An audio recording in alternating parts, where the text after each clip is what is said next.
What's going on, people? It's AFlyingModem, casual gamer and likes to play competitively. And this is my second part to my interview with Funbits, the developers behind the game Squids From Space. Very fun game. I have part one of my interview already up. That video will be in the card section. I'll also put it as a link in the description. And the rest of their links so you can find them if you're interested in the game and so on. Like I said, it's a lot of fun. A great community. They have a Discord server that will be up in the description. And the developers talk with you. Like I said, it's a great game, great community. And my conversation with the lead developer, Brian, is as followed. Like I said, this is the second part. There will be 2 more parts after this. So definitely check out part 1. I may end up just like putting all of the videos together and doing one big, just the full interview. Let me know if y'all be interested in that. But if not, I'll just create a playlist and, this would be, I'll, put the videos in order and so on and so forth. But I hope you enjoy the video. I think you will. I enjoy the conversation. I enjoy the game. So I think y'all are going to have fun watching this video. All right, y'all. Thanks for watching, and I'll catch y'all in the next one.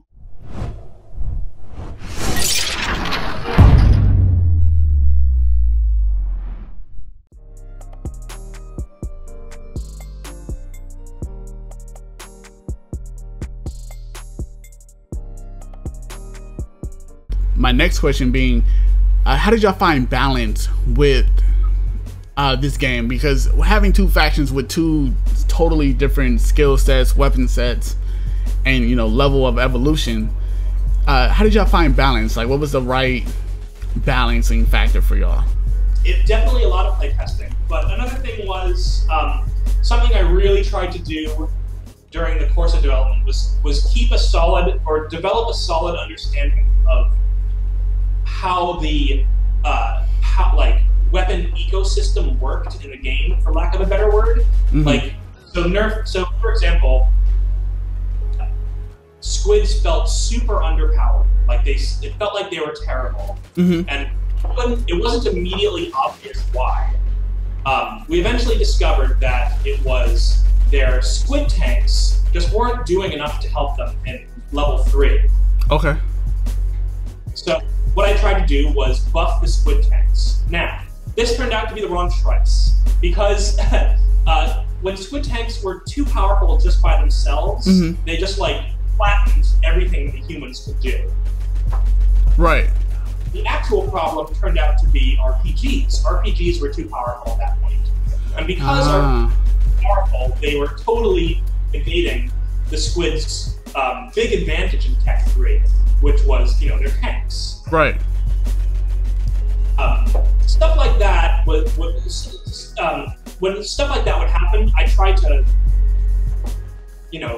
write it down and retain it, just so I could keep a record of all the different interactions in the game between the weapons, so that when I was like, oh, the antimatterizer is too good right now, I could look at it and be like, if I nerf the antimatterizer, what would I be indirectly buffing? Because It's not just the antimatterizer and that's the end of it. It's certain human weapons that were being countered by the antimatterizer would now become less countered.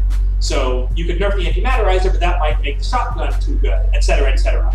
Right. So keeping an eye on that really helped so I wasn't just kind of making tweaks in the dark. Right. That makes sense. Like you said, when you nerf something, you indirectly buff something, right?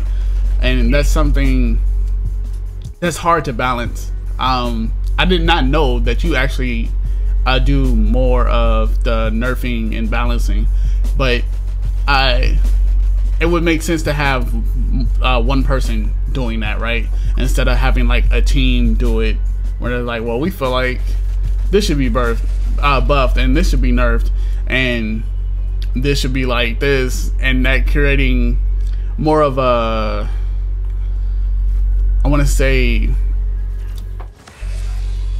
pressure to buff or nerf a certain thing when one person feels like this should be it's perfect where it's at, and other people feel like they should be buffed, and because of the majority's feelings, that weapon may get buffed before what the actual problem is. Like you said, it needs to be nerfed or something. Yeah, it's difficult because, you know, it's not an exact science, and every team does it differently. We have, you know, I happen to be mostly responsible for doing it, but you know, everyone, whenever we'd play test, everyone would give their feedback. You know, whether I asked for it or not, everyone would give their very impassioned feedback on what they thought was too powerful or not powerful enough.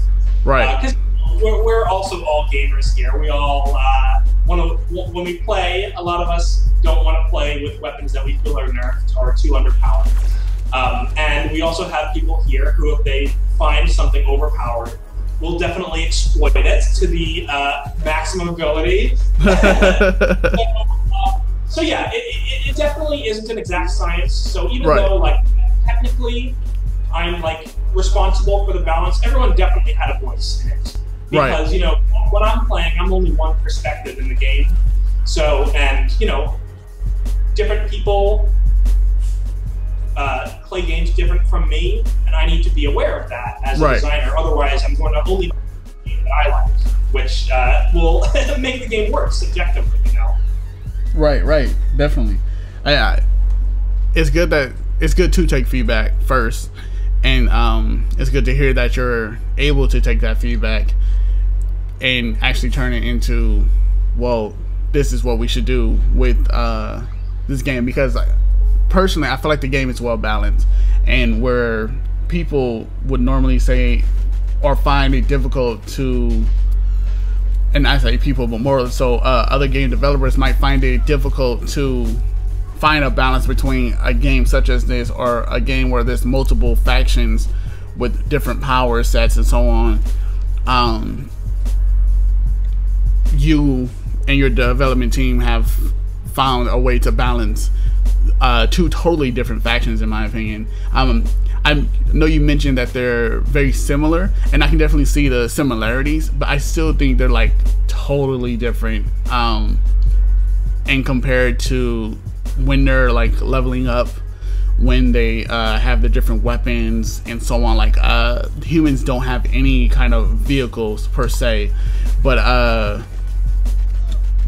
they do have, you know, like you said, rockets, and they can deal with the alien tanks with the rocket launchers.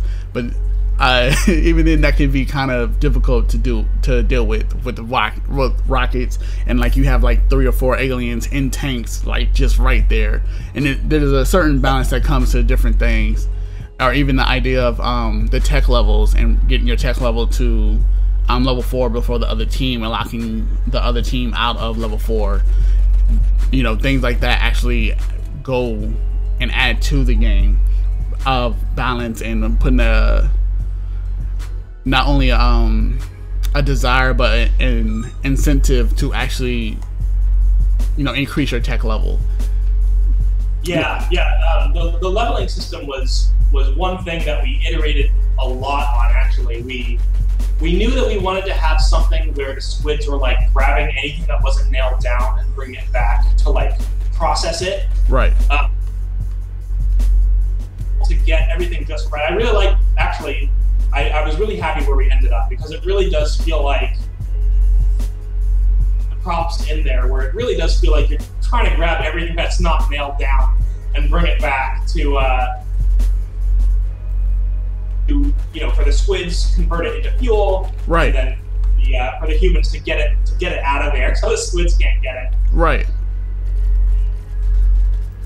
And you know, that is huge, because you essentially created a side objective that actually aids in including everyone of every player level into the game. And not to say that the game has a super high skill level of anything of the sort, but there is I think there are definitely people who like kind of are let's say ADHD, who can't really pay attention to certain things, and they're just like, okay, I just want to kill stuff.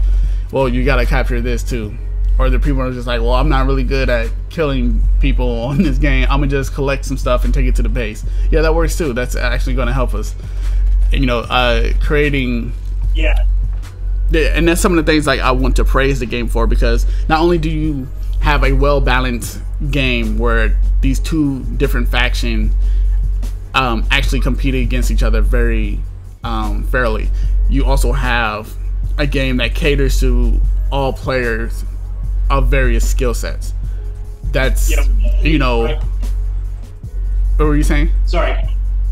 Okay, just real quick, that it's hard to do any of these things by themselves, but y'all have a game here that's done all of it. Yeah, well, I mean, it was definitely difficult to get all of it feeling good and balanced. Like, even up to the last, I would say, month of the project, right. All it still wasn't there, but we managed, thankfully, thankfully managed to pull it into a good state. But regarding your comments on the resource collection, that was actually a really big thing for us that we knew that we wanted from the beginning, because on Fat Princess, in Fat Princess, there were a bunch of different combat classes that you could play, like the warrior, the archer, etc., etc. But Fat Princess also had a resource collection system to it, where you would, bring resources back to your base to level your team up, and only one class could do that, the engineer, or not the engineer. I'm sorry, the engineer is Fat Princess, it's the worker in Fat Princess. Okay. Found from the metrics that we ran on Fat Princess, when we looked at what the most popular classes were in Fat Princess, the worker. Wow.